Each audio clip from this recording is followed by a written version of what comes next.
No context, Emma responsive videos. All right, we'll see. Okay, so PragerU has a new ad out. Let's check it out.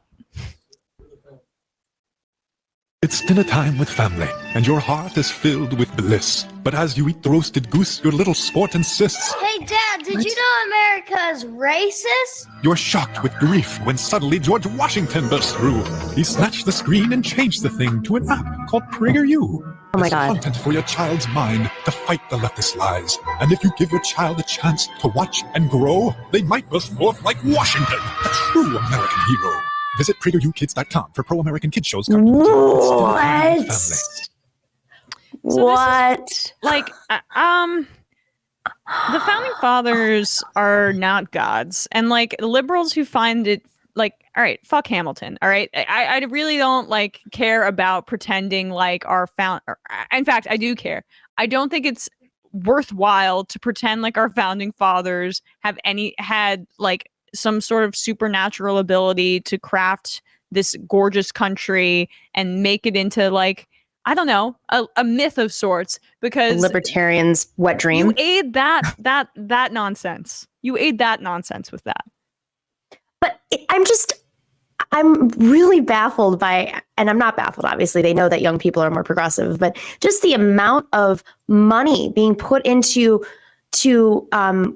co-opting the next generation and brainwashing them, like from Prager to what's the one that Ben Shapiro's $100 million in his new Daily Wire thing. I mean, why aren't they collaborating? More profit. It's better to have more individually. Let 1,000 flowers bloom. That's right. That's right.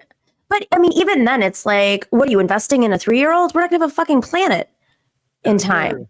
It is like here.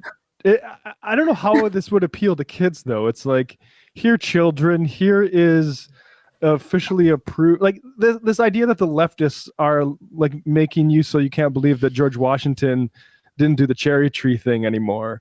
Like, oh no. Good luck with that. But that is ultimately how we need to understand this CRT stuff. And people overcomplicate it by trying to like delineate the difference between CRT and Marxism and that sort of stuff. What they're trying to do is impose a mythic version of American history onto children, because that benefits capitalists mainly, and racists, and particularly people that are both of those things. And again, like I'll go further than like our standard education system does in terms of how we should present our history. These are people that responded, and I know that maybe you don't say this to a 5-year-old or 7-year-old, but they're not gods. They're people that responded to incentives, and they were people that were in capitalists who wanted to maintain certain like power in and money, and you can used force, the most brutal kinds of force that we would love to think never happened to, one, like control a captive workforce, and also dispossess Native Americans. And the mythologizing of our history, too, it's religious in nature almost, and like that's what bothers me too. Is like you can assign some sort, when you mysticize something, you assign a morality to it or some sort of abstract good to it that isn't necessarily there in form. And what you should be teaching your kids is what are good actions and what are good politics and good ways to treat people and what are bad ways to do so. But like they want that entire dichotomy muddied for obvious reasons.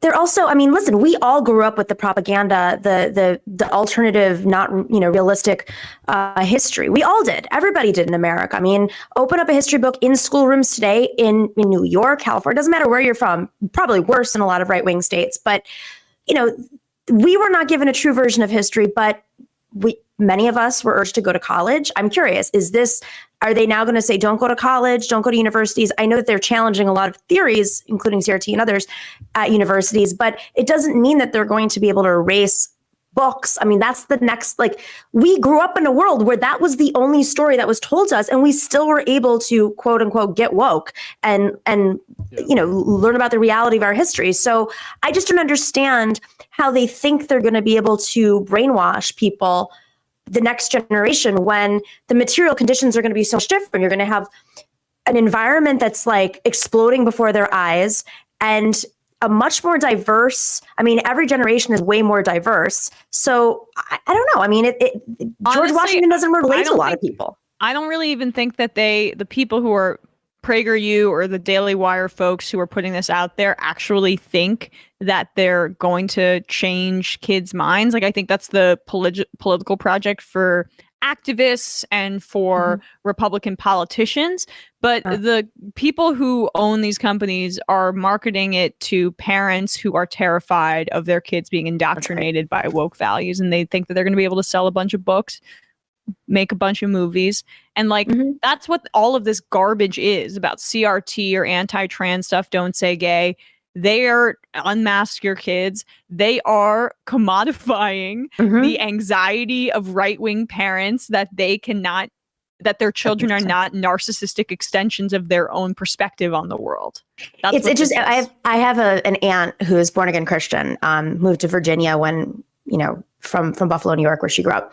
And I have cousins that were given those like religious videos, like every holiday, Christmas, whatever, they would send me these like religious Kirk Cameron videos. I forgot what they were called. And, when I was little, I put one in the TV at one point. I was like, this is a really interesting story. My mom's like, get that out of the TV right now. You're not getting brainwashed. But she was always trying to, to widen that's the duty of an evangelical Christian, is to bring more in. But none of the kids, with all the brainwashing in that household, none of the kids are born again.